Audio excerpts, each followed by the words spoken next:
Hi అండి, నమస్తే. Welcome back to tasty spoon. నేను మీ భార్గవి. ఈరోజు మన రెసిపీ వచ్చేసి సొరకాయ రోటి పచ్చడి. దీన్ని నేను పండు మిర్చితో ప్రిపేర్ చేశాను. చాలా ఈజీగా ప్రిపేర్ చేసుకోవచ్చు. అలాగే ఒక్కసారి చేసుకున్నారంటే 2 నెలల వరకు స్టోర్ చేసుకోవచ్చు. దీనికోసం ముందుగా నేను 1 కేజీ టమాటాలు, అలాగే అర కేజీ పండు మిర్చి తీసుకున్నానండి.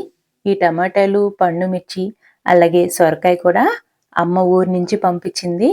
మా పిన్ని వాళ్ళ చేను నుంచి కోసుకొచ్చిందంటండి. చాలా ఫ్రెష్గా ఉన్నాయి.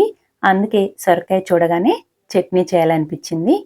దీనికోసం ముందుగా పండు మిర్చిని తొడుమలు తీసి పక్కన పెట్టుకోవాలి. తర్వాత సొరకాయని హాఫ్ కట్ చేసుకుంటానండి. ఇప్పుడు ఒక టిప్ చెప్తానండి. సొరకాయ కట్ చేసిన తర్వాత తొందరగా ముదిరిపోతుంది. అలా కాకుండా ఉండాలంటే తొడుమ వైపు ఉంచి మిగిలిన భాగం వాడుకోవాలి.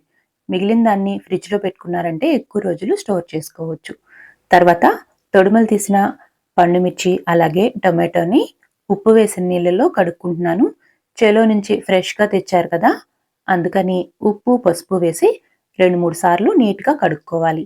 వీటన్నిటిని ఒక గిన్నెలోకి వేసుకొని మధ్యలోకి కట్ చేసి వేసుకుంటున్నానండి టమాటాలు అలాగే పచ్చిమిర్చి, ఎందుకంటే బాగా తొందరగా మగ్గాలని. ఇప్పుడు ఇందులోకి కట్ చేసి పెట్టుకున్న సొరకాయ ముక్కలను కూడా వేసుకుంటున్నాను. సొరకాయ బాగా లేతగా ఉంది, అందుకే లోపల ఉన్న కండతో సహా వేసుకుంటున్నాను. ఏదైనా ముదిరి గింజలు లాంటివి ఉంటే కనుక అవి తీసేసి అప్పుడు చట్నీలో వేసుకోండి. సొరకాయ కూడా వేసాక కొంచెం మంట ఏమన్నా తగ్గుతుందేమోనని ఇంకొక 3-4 పండుమిర్చి యాడ్ చేశాను. అలాగే ఒక 100 గ్రామ్స్ వరకు ఆయిల్ వేసుకొని స్టవ్ మీద పెట్టి మూత పెట్టుకోవాలి. అలాగే మంటని మీడియం ఫ్లేమ్కి అడ్జస్ట్ చేసుకొని బాగా మగ్గించుకోవాలి. తర్వాత కొద్దిగా కొత్తిమీరని తీసుకొని నీట్గా కడుక్కొని ఒక క్లాత్ మీద బాగా తడంతా పోయేంత వరకు ఆరబెట్టుకోవాలి. తడి ఉంటే కనుక పచ్చడి నిల్వ ఉండదు.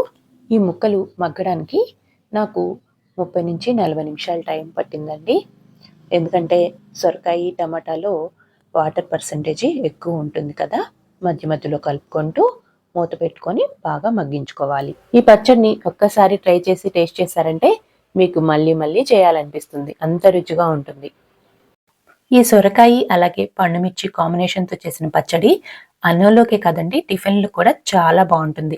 ముక్కల్ని 80% వరకు మగ్గించుకున్న తర్వాత 50 గ్రాముల వరకు చింతపండు వేసుకొని ఒకసారి బాగా కలుపుకోవాలి. అంటే ఒక పెద్ద సైజు నిమ్మకాయ అంత చింతపండు వేసుకోండి. తర్వాత 1 స్పూన్ ధనియాలు కూడా వేసి మరొకసారి కలుపుకొని మంటని లో ఫ్లేమ్కి అడ్జస్ట్ చేసుకొని పూర్తిగా మగ్గించుకోవాలి. చింతపండు వేసిన తర్వాత మూత పెట్టాల్సిన అవసరం లేదండి.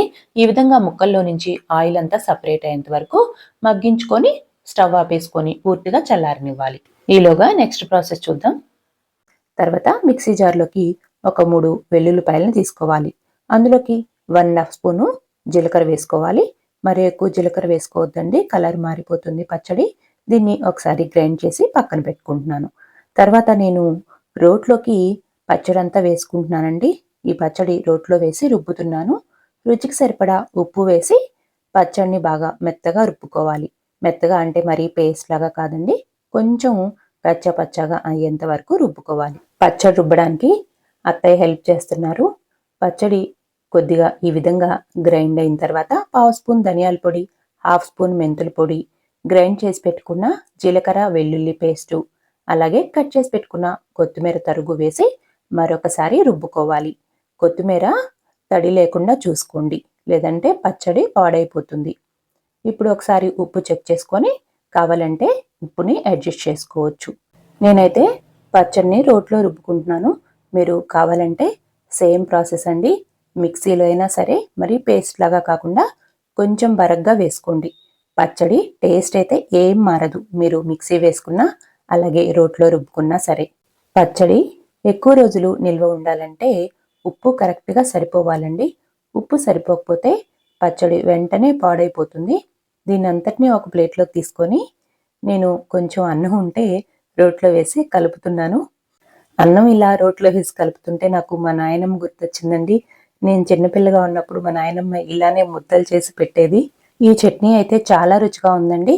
ఉప్పు కారం అలాగే పులుపు కూడా చాలా కరెక్ట్గా సరిపోయినాయి. ఈ చట్నీ కొంచెం ఎక్కువ క్వాంటిటీలో ఉంది కాబట్టి దీన్ని అంతటిని పోపు వేయట్లేదు, సగం తీసి ఫ్రిడ్జ్లో పెట్టుకుంటానండి. మిగిలిన దానికి పోపు పెట్టుకుందాము. దీన్ని ఫ్రిడ్జ్లో పెట్టుకుంటే 2 నెలల వరకు స్టోర్ చేసుకోవచ్చు. ఈ చట్నీ తినడానికే కదండి, చూడడానికి కూడా చూడండి చాలా బాగుంది. మంచి ఆరెంజ్ కలర్లో. మిగిలిన చట్నీకి పోపు వేసుకుందాం. దీనికోసం స్టవ్ మీద ప్యాన్ పెట్టుకుని 2 టేబుల్ స్పూన్ల ఆయిల్ వేసుకోవాలి. అందులోకి 1 స్పూన్ ఆవాలు, 1 స్పూన్ పచ్చిశనగపప్పు, 1/2 స్పూన్ జీలకర్ర, అలాగే 2 ఎండుమిర్చి, కొద్దిగా ఇంగువ, 2 రెమ్మల కరివేపాకు వేసి ఫ్రై అయిన తర్వాత స్టవ్ ఆపేసి వేడిగా ఉన్న ఆయిల్లో మిగిలిన చట్నీనంతటినీ వేసి బాగా కలుపుకోవాలి. స్టవ్ మీద పెట్టి మగ్గించాల్సిన అవసరం లేదండి, ఈ వేడి ఆయిల్లో వేస్తే సరిపోతుంది. దీనంతటినీ ఒకసారి బాగా కలుపుకొని చల్లారిన తర్వాత గ్లాస్ జార్లో పెట్టుకున్నారంటే బయట ఉంచినా కూడా 20 డేస్ వరకు పచ్చడిని స్టోర్ చేసుకోవచ్చు. అంతే అండి, ఎంతో సింపుల్గా ప్రిపేర్ చేసుకునే సొరకాయ పండుమిర్చి పచ్చడి రెడీ అయిపోయింది. వీడియో నచ్చితే లైక్ చేయండి, షేర్ చేయండి, నా ఛానల్ని సబ్స్క్రైబ్ చేసుకోండి.